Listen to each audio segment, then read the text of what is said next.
합니다. 우리 옆 사람과 인사합니다. 예수님 안에서 좋은 일이 있습니다. 예수님 안에서 아멘. 아멘. 우리 앞에 있는 구호 세 번 같이 선포합니다. 나는 하늘의 복 땅의 복을 받았습니다. 나는 하늘의 복 땅의 복을 받았습니다.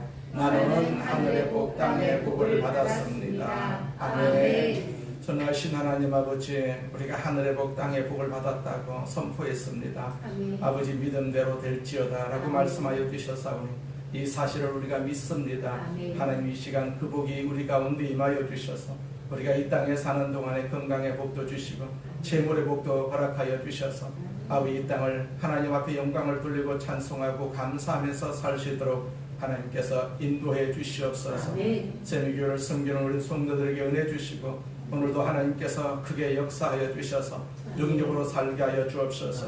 악한 병이 떠나가게 하여 주옵시고 항상 하나님께서 역사하여 주시는 그 역사대로 건강한 몸으로 주를 섬기고 이 세상을 살아갈 수 있도록 인도하여 주시옵소서. 이 자리에 참석하지 못한 우리 성도들에게도 은혜 주시고 함께해 주시고 지켜 주시옵소서.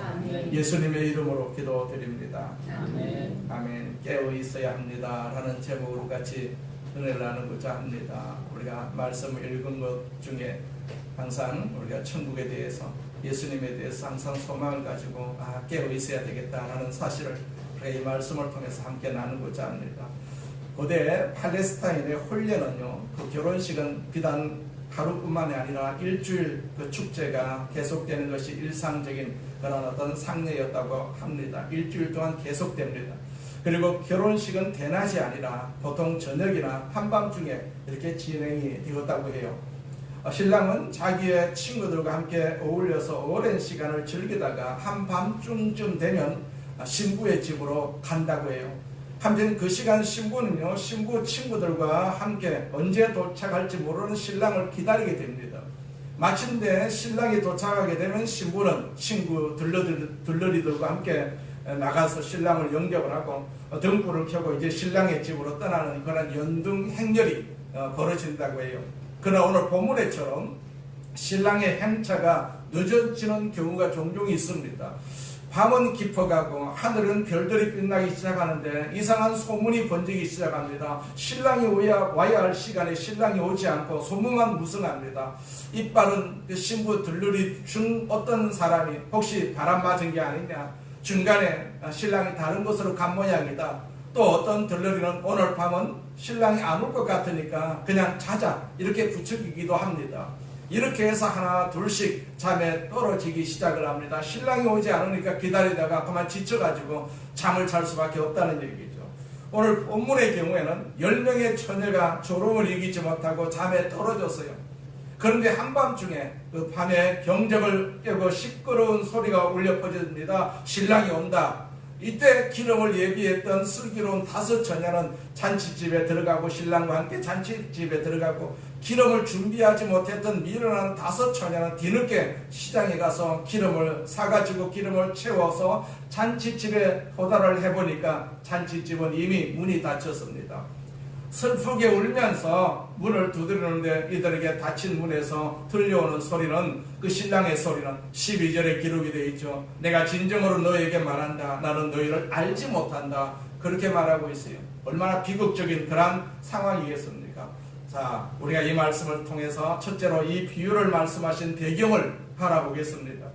예수께서 이 비유를 왜 말씀하시게 되었는지 그 배경을 우리가 마태복음 24장에서 충분히 찾아볼 수가 있습니다. 마태복음 24장은 종말장이라고 불리는 유명한 장이죠. 말세의 기록을 쭉 취급하고 있는 장이 바로 24장입니다. 마태복음 24장입니다. 24장 3절 이하에 있는 말씀을 보면 예수께서 올리브산에 앉아 계실 때 제자들이 따로 그에게 다가와서 말하였다. 선생님께서 다시 오시는 때와 세상 끝날에는 어떤 징조가 있겠습니까? 우리에게 말씀해 주십시오. 예수께서 그들에게 말씀을 하십니다. 세 번역에는 이렇게 기록이 되어 있죠. 누구에게도 속지 않도록 조심하여라. 많은 사람이 내 이름으로 와서 말하기를 내가 그리스도이다 하면서 많은 사람을 속일 것이다. 또 너희는 여기저기 전쟁이 일어난 소식과 전쟁이 일어나리라는 소문을 들을 것이다. 그러나 너희는 당황하지 않도록 주의하여라. 이런 일이 반드시 일어나야 한다. 그러나 아직 끝은 아니다. 민족이 민족을 거슬러 일어나고 나라가 나라를 거슬러 일어날 것이며 여기저기 기근과 지진이 있을 것이다. 그러나 이런 모든 일은 진통의 시작이다. 그렇게 기록을 하고 있습니다. 진통의 시작이다. 우리는 어느 시대보다도 이 말씀을 더 실감할 수 있는 시대 속에 살고 있다고 생각되지 않습니까?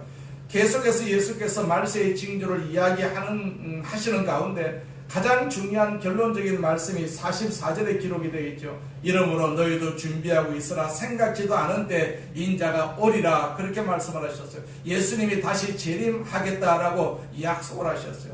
이 말씀을 통해서 신랑은 반드시 오신다는 결론을 이렇게 주시는 것을 볼 수가 있습니다. 여기 신랑은 바로 예수님을 상징하거든요. 바로 이 말씀이 열처녀의 비유의 배경입니다. 사실 우리는 이 말씀을 처음 받은 이스라엘 백성의 입장에서 이야기를 시작하는 것보다는 예수님의 초림에서 시작하는 것이 마땅합니다.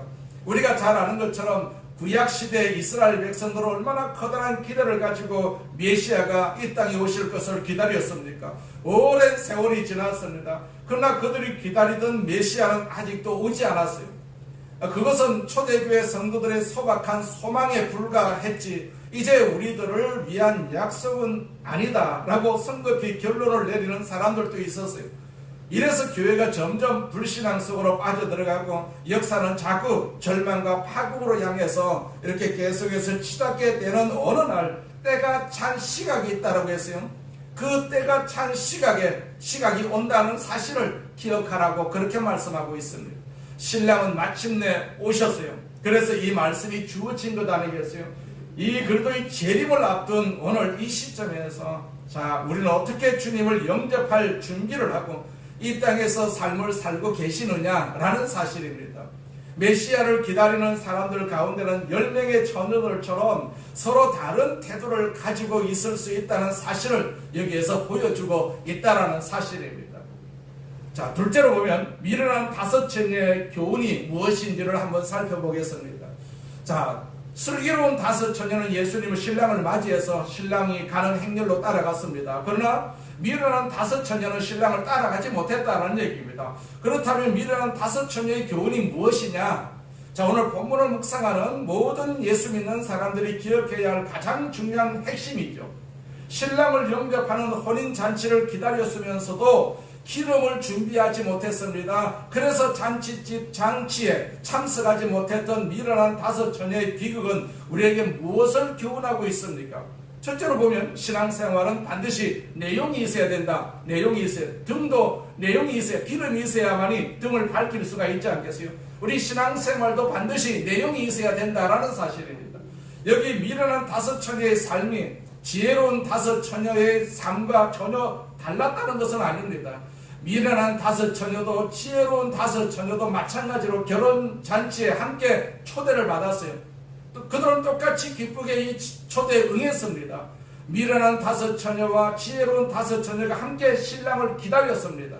그들은 다 함께 신랑에 대한 기다림이 있었습니다. 10명의 처녀가 똑같이 신랑에 대한 기다림이 있었어요. 그리고 잘 보십시오. 미련한 5처녀나 슬기로운 5처녀나 할 것 없이 똑같이 자고 있어요. 똑같이 잤습니다. 우리는 보통 이 비유를 설명할 때 많은 사람들이 이 지혜로운 5처녀는 깨어 있었기 때문이라고 말을 합니다. 그러나 성경을 다시 보세요. 본문 5절에 보니까 신랑이 드디어 오므로 다 졸며 잘세라고 기록을 하고 있지 않게 다 잤습니다. 슬기로운 5처녀도 졸고 다 잤고 또 이렇게 미련한 5처녀도 다 잤습니다. 자, 미련한 5처녀뿐만 아니라 지혜로운 5처녀까지도 다 졸았습니다. 다 잤습니다. 졸리면 다 같이 졸을 수밖에 없지 않겠어요? 그들은 피곤하니까 함께 졸았어요. 그리고 미련한 5처녀도 지혜로운 5처녀와 마찬가지로 등을 가지고 있었어요. 미련한 5처녀를 둘러싸고 있는 외적인 상황, 외적인 삶의 방법은 별다른 것이 하나도 없습니다. 다른 것이 무엇이었습니까? 그것은 기름 준비였어요. 기름 준비. 지혜로운 5처녀는 기름을 준비하고 있었는데 미련한 5처녀는 기름을 준비하지 못하고 있었어요. 여기서 우리가 성경을 이해하는 사람들의 공통적인 생각은 이 기름이 무엇을 의미하느냐? 전통적인 해석에 따르면 많은 경우 우리는 이 기름을 성령님으로 이렇게 이해를 합니다. 성령님으로. 자, 그러나 그렇게 적용을 시킬 경우에 또 다른 문제가 발생할 수가 있어요. 그것은 성령님은 우리 안에서 점점 없어질 수가 있느냐 하는 문제입니다. 자, 이 기름이 있다가 시간이 지나가면서 없어진 것처럼 성령이 있다가 없어질 수가 있느냐? 이것은 성령을 어떤 상품처럼 생각하는 사고방식이 나온 오해라고도 할 수가 있습니다. 인격적인 성령님은 우리 안에 한번 오시게 되면 우리와 더불어서 영원히 같이 계십니다. 우리를 지도하시고 우리를 인도하시고 함께 계시기를 성령님은 그렇게 약속을 하셨어요.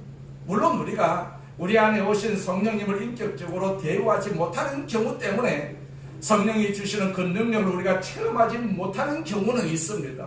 성령을 항상 모시고 살아야 되는데, 인정하고 살아야 되는데, 손을 잡고 살아야 되는데 그래야 하지 못하는 경우가 있다는 얘기입니다.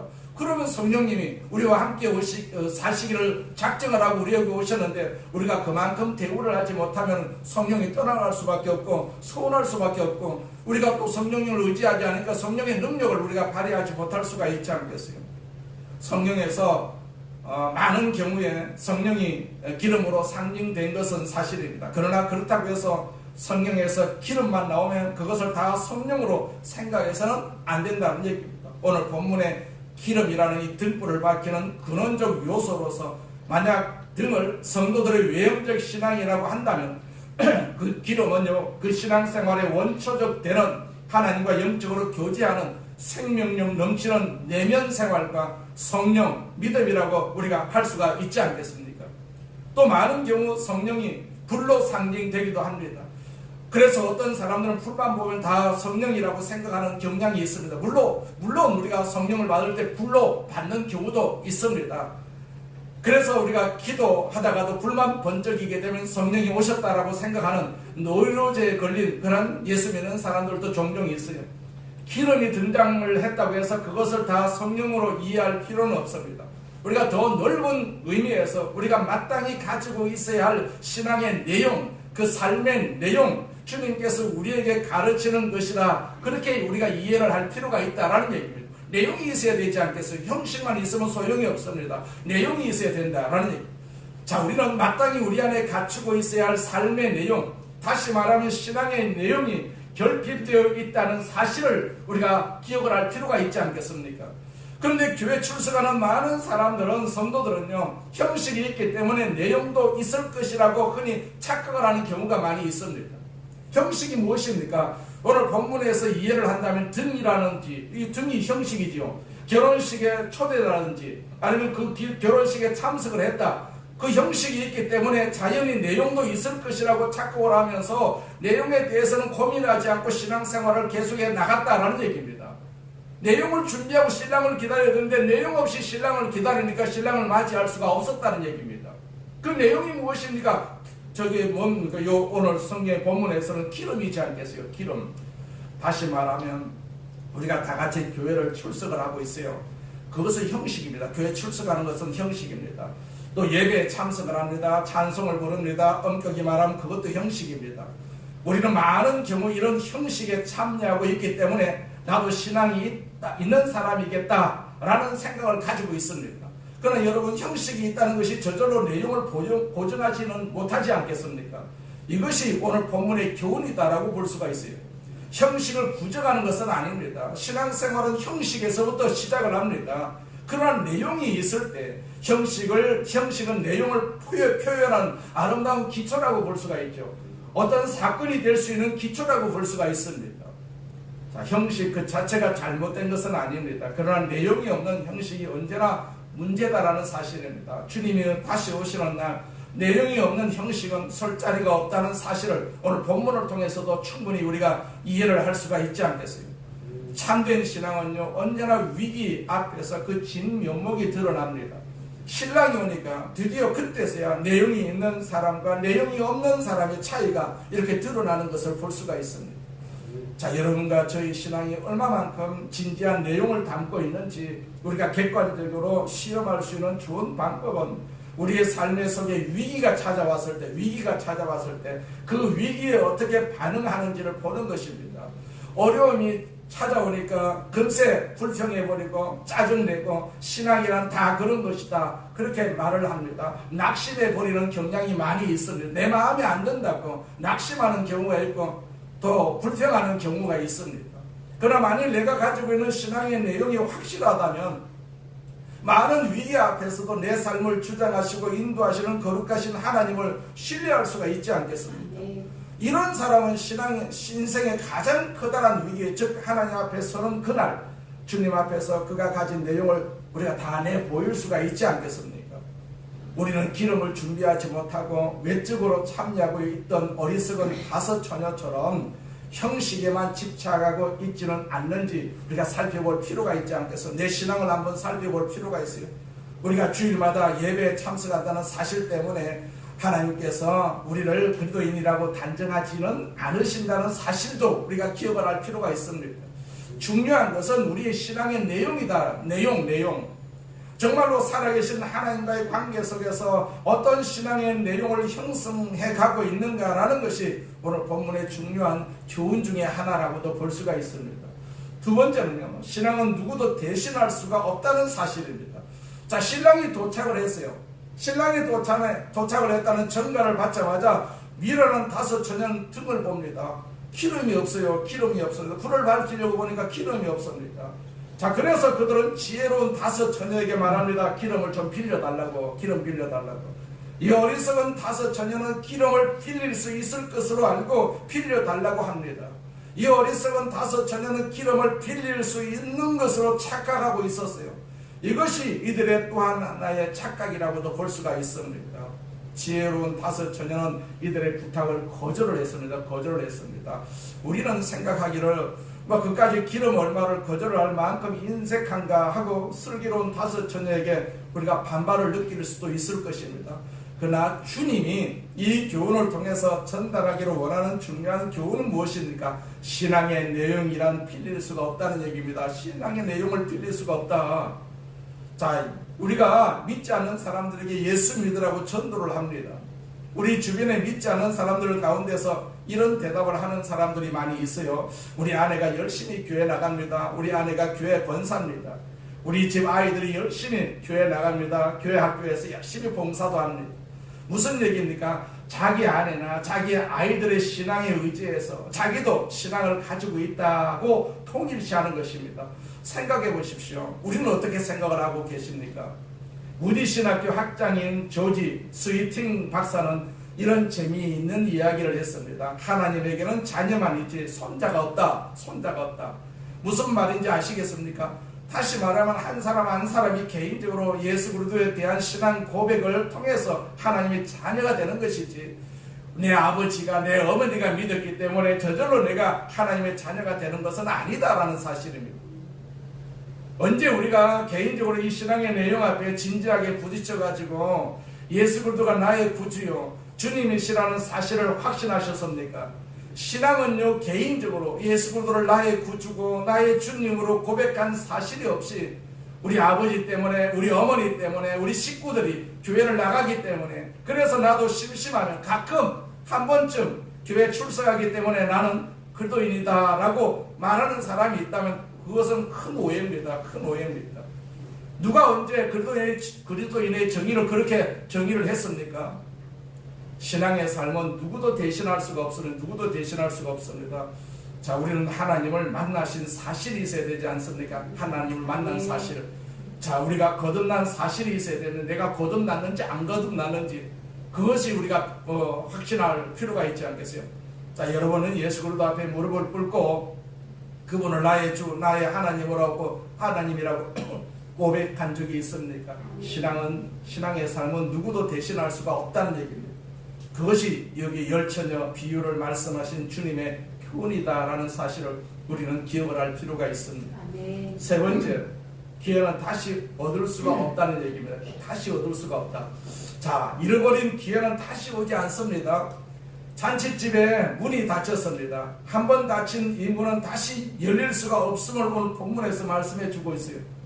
자, 범사에는 기회가 있습니다. 만사에는 때가 있습니다. 물론 신랑이 오기 전에 이 어리석은 다섯 처녀에게 기름을 살 수 있는 기회는 얼마든지 있었어요. 얼마든지 있었습니다. 그런데 그 기회를 그들은 놓쳤어요. 그들은 놓쳤습니다. 언제나 기름을 살 수가 있다는 사실이 이 미련한 다섯 처녀를 오히려 더 게으르게 만들었는지도 모릅니다. 우리는 언제나 그렇게 생각을 합니다. 마음만 먹으면 언제든지 교회 나갈 수가 있고, 마음만 먹으면 언제든지 내가 성경 공부를 할 수가 있고, 마음만 먹으면 언제든지 내가 열심히 봉사할 수가 있다라고 생각을 합니다. 그러나 삶의 기회가 언제나 그렇게 주어지는 것은 아니다라는 사실이죠. 이것이 오늘 본문의 교훈이고 도전입니다. 어느 한순간에 내 인생의 기회의 문이 닫힐 수가 있습니다. 그렇게 되면 몸부림을 쳐봐도 신앙의 열망과 내용을 획득할 수 있는 기회를 영 상실할 수도 있다는 사실이죠. 그래서 성경은 이렇게 가르치고 있죠.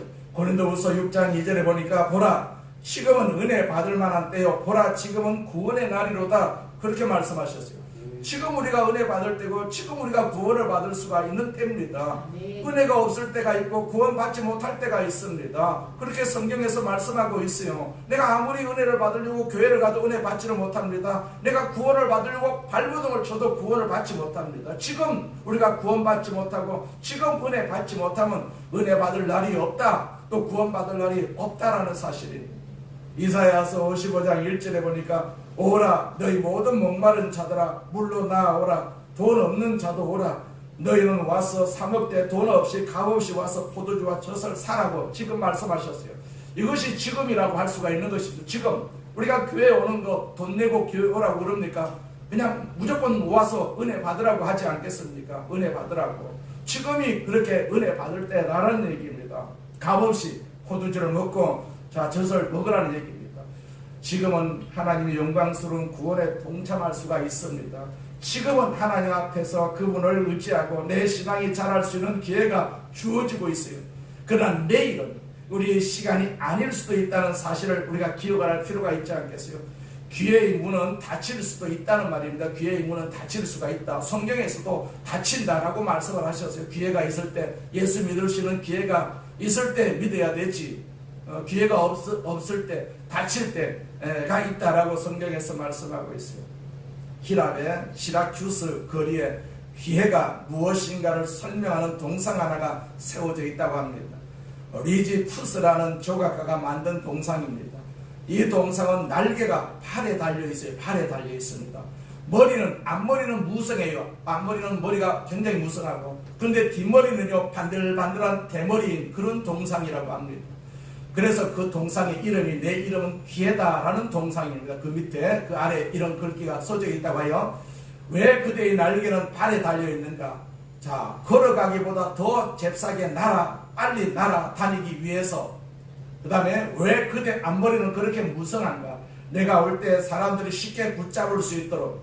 왜 그대 뒷머리는 대머리인가? 한번 지나가면 다시는 붙들 수 없기 때문에 그렇게 적혀 있다라고 합니다. 여러분, 기회라는 것이 그런 것입니다.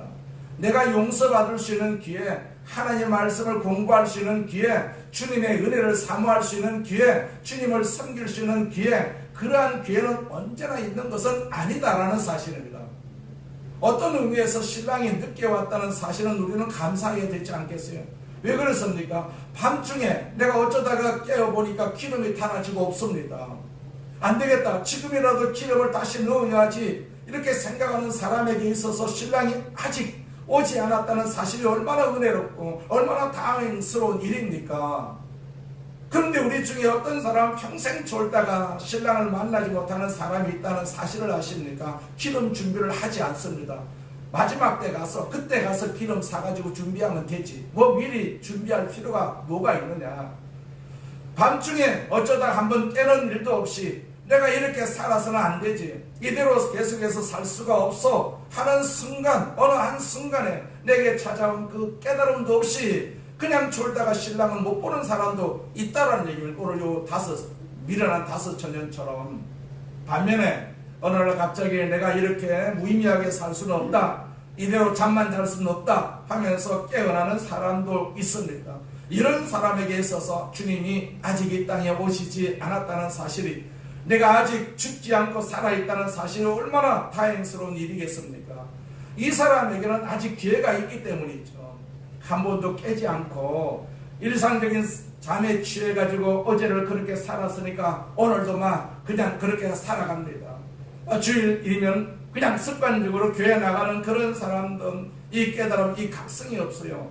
그 영혼이 깨어나 일어나는 순간이 없습니다. 이런 사람에게는 그 삶이 메마르고 주님과 바른 관계를 맺지 못하는 것은 너무나도 당연한 사실이 아니겠습니까? 우리 날마다 주님으로 인해 가지고 기뻐하고 즐거워하고 찬송하는 것이 우리의 사명이거든요. 근데 내 입에서 감사도 없고 내 입에서 찬양도 없다면 내가 주님을 만나는 어떤 그런 기억이 없다라는 사실도 우리가 알 수가 있지 않겠어요? 주님은 날마다 만나야 됩니다. 날마다 우리가 깨어 있어야 되고 날마다 우리가 찬송하고 날마다 우리가 감사하는 삶을 우리가 살아야 되는 것이죠. 그거는 분위기하고 상관없습니다. 내 삶의 어떤 분위기하고 내 문제하고 상관이 없습니다. 내 입술은, 내 영혼은 항상 주님을 찬송하고 감사하는 삶이 되어야 된다는, 이것이 기름을 준비하는 그러한 슬기로운 다섯 처녀와 같은 입장이죠. 기억을 해야 됩니다. 잃어버린 기회는 다시는 돌아오지 않는다는 사실을. 너는 내 일을 자랑하지 말라고 했어요. 그게 성경의 말씀처럼 사람이 하루 동안에 무슨 일이 일어나는지 아무도 알 수가 없지 않겠어요. 네 번째로 보면 주님과의 만남은 예고 없이 갑작스럽게 이루어진다는 사실입니다. 마태복음 24장 43절에서 주님께서 인자가 다시 올 때 도둑같이 오겠다 그렇게 말씀을 하셔요. 예수님이 오실 때 도둑같이 오시겠다 그렇게 말씀을 하셨어요. 이스라엘 백성이 메시아를 만난 시간이 바로 그런 시간이었어요. 예고도 없이 도둑이 찾아오는 것처럼 전혀 기대하지 않은 시간에, 전혀 기대하지 않은 어느 한순간에 주님께서 다시 오시겠다라고 약속을 하셨어요. 이 시간에 대한 긴박감은 제자들뿐만 아니라 예수님께서도 더 느끼셨던 것 같아요. 마태복음 26장 1절 이하에 보면 예수께서 이 말씀을 다 마치시고 제자들에게 이르시되 너희가 아는 바와 같이 이틀이 지나면 유월절이라 인자가 십자가에 못 박히기 위하여 팔리리라 하시더라. 곧 주님께서 그렇게 말씀을 하셨어요. 언제 이유를 말씀하셨습니까? 돌아가시기 며칠 전에 예수님께서는 시간의 긴박감을 느끼면서 이 중요한 교훈을 열 처녀의 비유에 담아서 지금 말씀을 하시는 것이죠. 예수님의 재림이 언제 이루어질는지 모릅니다. 이것을 우리는 우주적 종말이다 그렇게 말하고 있지 않겠어요? 이 세상이 완전히 사라질 수밖에 없는 그런 종말의 때가 예수님이 재림 때라고 성경에서 말씀하고 있기 때문에 이 우주적 종말이 실감이 나지 않는다면 지금 지구의 도처를 흔들고 있는 징표를 한번 보고도 마음에 감동이 없고 깨우침이 없으면 안 되지 않겠어요? 지금 초초에 난리가 났지 않겠어요? 난리가 났습니다. 난리가 났습니다. 우주적 종말에서부터 개인적 종말로 한번 옮겨보세요. 오늘 밤에 우리 개인의 종말이 올 수도 있다는 것 아니겠습니까? 그렇다면 나는 하나님을 만날 준비가 되어 있느냐? 하나님을 만날 준비가 되어 있느냐? 우리는 우리가 알고 있는 어떤 사람들의 죽음을 대할 때마다 그것은 다른 사람의 사건이라고 생각하는, 그 사람의 사건이다, 그 사람이 죽는 것이다 그렇게 생각만 합니다. 그러나 그 죽음의 사자는요 나를 향해서 걸어오고 있다는 사실을 우리가 잊지 말아야 됩니다. 누가 알겠습니까? 어느 한순간 갑작스럽게 죽음이 내 친구에게, 내 가족에게 찾아올 줄을 우리가 알았겠습니까? 자, 그래도 그래야만이 우리가 준비가 필요합니다. 준비. 그렇다면 하루하루가 정말로 그분과의 만남을 위한 진지한 이 준비의 시간이, 준비하는 삶의 여정이 우리에게 필요하다라고 볼 수가 있지 않습니다. 우리는 이 세상을 위해서 사는 것이 아닙니다. 이제는 주님을 위해서 사는 것입니다. 주님 나라 가기 위해서 우리가 살아야 됩니다. 이 세상에서 내가 잘 살기 위해서 기도하는 것이 아닙니다. 내가 빠짐없이 주님이 오라 하실 때 그때 내가 갈 수 있는 그 준비의 기도가 우리에게 필요한 것입니다. 먼저 그의 나라와 그의 의를 구하라고 했어요. 그게 하나님의 나라의 의를 구하는 것입니다. 내가 어떻게 죽느냐, 내가 천국을 가느냐 지옥을 가느냐, 여기에 우리가 관심을 가지고 세상을 살아갈 필요가 있습니다. 우리가 다 천국 가기 위해서 이 자리에 있는 것 아니겠어요? 신랑을 맞이하기 위해서 열 처녀가 준비를 하고 있었어요. 그런데 반은 신랑을 만났고 반은 신랑을 만나지 못했어요. 그렇다면 만약에 비율적으로 우리를 그게 잔치집에 우리 초대받은 그런 열 처녀, 그 처녀라고 본다면 반은 준비된 사람이 있고 반은 준비되지 못한 사람도 있다라고도 볼 수가 있지 않겠어요? 주님을 사랑했고 주님을 전하는 일을 이래 평생을 바쳤던 무디라는 사람은 언제나 죽음을 준비하는 자세로 하루하루를 살았던 하나님의 사람이 드디어 어느 한순간에 찾아온 죽음 앞에서 무디가 이런 말을 합니다. 땅은 물러가고 하늘은 열린다. 내 주께서 나를 위해 오신다. 그렇게 고백을 했다고 합니다. 독일의 그 고백교회 신학자였던 본 회프가 감옥에 있었던 어느 봄날입니다. 그날이 1945년 4월 8일입니다. 주일입니다. 아침에 2명의 간수가 자기의 감옥문을 두드리고 들어옵니다. 그리고 그 간수가 이 본회프에게 말합니다. 마지막 시간이 되었습니다. 그렇게 말합니다. 자, 그동안 같이 지냈던 동료들이 떠나가는 본회프를 보면서 눈물을 많이 흘립니다. 그러나 이 본회프는 한치의 동료함도 없이 그 자리에서 일어나 빙그레 웃으면서 그들에게 이렇게 이야기를 했다고 합니다. 기뻐해 주십시오. 오늘은 내 새로운 삶의 시작입니다. 우리가 이 고백이 가능할 수가 있겠습니까? 이 고백할 수 있는 믿음으로 우리가 살아야 되지 않겠어요? 우리가 이 고백을 할 수 있는 천국을 소망하면서 살아야 되지 않겠어요? 우리가 이 세상을 소망하면서 살 이유가 없습니다. 주일학교에서 공부를 하고 돌아온 어린 소녀 하나가 자기 엄마를 붙들면서 이런 얘기를 합니다. 엄마, 주일학교 선생님이 그러는데 이 세상에 사는 것은 천국을 준비하는 거래요. 맞습니까? 그렇게 물어요. 이 엄마는 딸이 하도 귀여워가지고 맞지? 라고 대답을 합니다. 그때 이 꼬마 소녀가 엄마에게 이렇게 묻습니다. 엄마는 작년에 호주에 갔다 오시고 금년에는 또 영국에 가시는데 다른 나라에 가실 때마다 여행할 준비를 그렇게 열심히 하는데 왜 천국 갈 준비를 안 하고 있어요? 그렇게 말을 하더랍니다. 자, 우리가 그 준비를 하고 계십니까? 그 준비를 하고 계십니까? 인생의 가장 진지한 여행, 육체를 버리고 떠나가는 이 마지막 여행을 위해서 왜 우리가 준비를 안 하고 계십니까? 자, 여러분 하나님을 만날 준비가 되어 있습니까? 이 준비가 굉장히 중요한 것이죠. 우리가 신앙생활 교회 오는 것은요, 이 내용을 갖기 위해서 교회에 오는 것입니다. 형식을 갖추기 위해서 교회 오는 것이 아니거든요. 이 내용을, 천국의 내용을 갖추기 위해서 우리가 교회 오는 것 아니겠어요? 이 슬기로운 5 처녀처럼 우리가 그렇게 기름을 준비하면서 내용을 준비하면서 우리가 살아야 되거든요.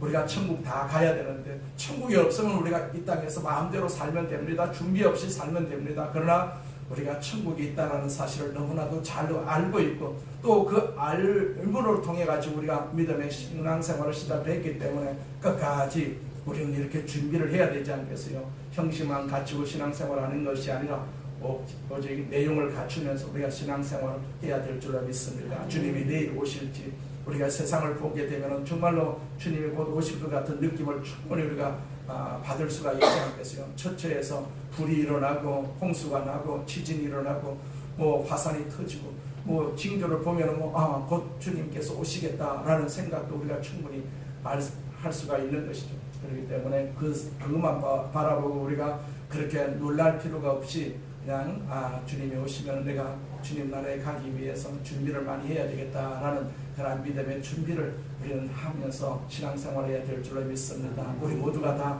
천국 가야 되지 않겠어요? 다 천국 가야 됩니다.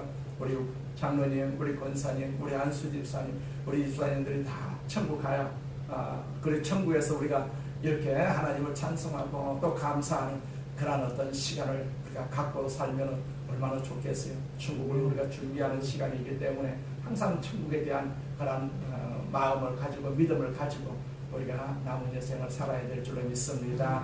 전능하신 하나님 아버지 감사합니다. 우리를 천국 백성으로 삼아주심을 감사합니다. 날마다 주의 말씀을 묵상하고 또 이렇게 주님 앞에 와서 예배 드리기를 원합니다. 우리 아버지 하나님 예배를 통해서 우리에게 은혜를 주시고 이 은혜를 통해서 천국을 준비하는 믿음으로 충만하게 하여 주시옵소서. 그래서 세상 바라보지 않게 하여 주옵시고 먼저 하나님을 위해서 하나님 나라의 영광을 위해서 사는 저희들 되게 하여 주셔서 주님께서 이 세상을 우리가 사는 동안에 하나님께서 책임지시는 역사가 있게 하여 주옵소서. 우리 몸도 책임져 주시옵소서. 우리 생활도 책임져 주시옵소서. 우리 자녀 자손들도 책임져 주시옵소서. 그래서 우리가 믿음 생활 온전히 잘할 수 있도록 주님 도와주시고 하나님께 영광을 돌리는 삶이 되게 하여 주시옵소서. 예수님의 이름으로 기도드립니다.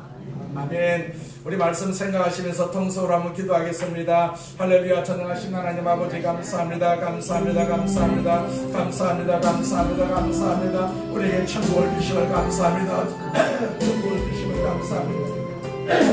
전능하신 하나님 아버지 감사합니다. 감사합니다. 감사합니다. 하나님 영광을 받으시옵소서. 영광을 받으시옵소서. 영광을 받으시옵소서. 천국의 백성들이 이 자리에 주님을 찬송합니다. 아버지 주님 앞에 영광을 돌립니다. 주님 앞에 구합니다. 아버지 하나님 천국 백성들이 오니 하나님께서 간섭하여 주시고 하나님께서 살펴주시옵소서. 우리를 보호하여 주셔서 이 험한 세상을 살아가는데 부족함이 없도록 주여 도와주시옵소서. 어떤 어려운 일이 있어도 하나님 아버지 어려운 일들을 주님의 이름으로 해결할 수 있는 능력을 주심을 감사합니다. 주여 성령께서 우리 가운데 오셔서 아버지 우리를 지켜주시고 우리를 보호하여 주옵소서. 우리를 지켜주시옵소서. 우리를 치료하여 주옵소서. 우리를 치료하여 주옵소서. 주님 오시는 날까지 우리는 건강하기를 원합니다. 각종 질병이 다 떠나가게 하여 주옵시고 아버지 저주도 떠나가게 하여 주시옵소서. 주님의 이름으로 우리가 살고 있사오니 하나님 아버지 주님의 이름은 복된 이름입니다. 우리에게 복을 주시옵소서. 우리에게 복을 주시옵소서. 저주는 떠나갈지어다. 저주는 떠나갈지어다. 우리에게 복을 주심을 감사합니다. 우리에게 건강을 주심을 감사합니다. 오 할렐루야. 하나님 아버지 감사합니다. 감사합니다. 오 전능하신 하나님 아버지여 성령으로 충만하게 하여 주옵소서. 성령으로 충만하게 하여 주옵소서. 아버지 머리마다 기름 부어주시옵소서. 안수하여 주옵소서. 성령의 불러 역사하여 주셔서 성령의 능력으로 이 세상을 살아가고 이 세상을 담당할 수 있도록 주여 도와주시옵소서. 주께서 함께하여 주심을 감사합니다. 아프신 분은 아픈 것에 손 얹고 기도합니다. 문제가 있으신 분은 가슴에 손 얹고 기도하겠습니다. 하나님 아버지 하나님께서 일찍 우리를 택하여 주시고 천국 백성으로 삼아주심을 감사합니다. 우리가 사는 길은 천국 가는 길입니다. 하나님이 세상에 오래 살기 위해서 이 세상을 사는 것이 아니라 우리가 천국 가기 위해서 이 세상을 살고 있사오니 또 그래서 우리가 믿음을 하나님께서 허락하여 주셨사오니 우리 모두가 다 천국 백성입니다. 하나님 아버지 이 땅에 살면서 우리가 육신적으로 고통이 있습니다. 하나님의 천국의 능력으로 우리를 치료하여 주옵소서. 우리 육신을 고통하게 하는 모든 악한 병만은 따라갈지어다. 악한 질병은 따라갈지어다. 허리 척추의 질병은 따라갈지어다. 관절의 질병도 따라갈지어다. 우리 아버지 하나님께서 각종 암도 우리를 치료하여 주셔서 우리가 주님 오시는 재림의 날까지 건강으로 살아갈 수 있도록 인도하여 주옵소서. 우리 육신을 괴롭히는 모든 악한 병만은 따라갈지어다. 질병은 따라갈지어다. 질병은 따라갈지어다. 우리를 보호하여 주시고 우리는 함께하여 주셔서 우리가 이렇게 하나님을 예배하고 찬송하고 감사하는 도구로 삼아 주시옵소서. 생활에 여러 가지 문제가 있어서 주님 앞에 기도합니다. 이 문제 해결하여 주시옵소서. 아버지 개인적인 모든 문제를 해결하여 주옵소서. 사업의 문제도 해결하여 주옵시고 직장의 문제도 해결하여 주시옵소서. 우리 아버지 하나님 우리가 경영하는 직장을 축복하여 주옵시고 사업도 축복하여 주시옵소서. 우리가 머리 되게 하여 주옵소서. 꼴이 되지 않게 하여 주시옵소서. 하나님 아버지 장막에도 복을 허락하여 주심을 감사합니다. 그 장막에 어려움이 없게 하여 주옵시고 범사가 다 형통할 수 있도록 주께서 사용하여 주시옵소서.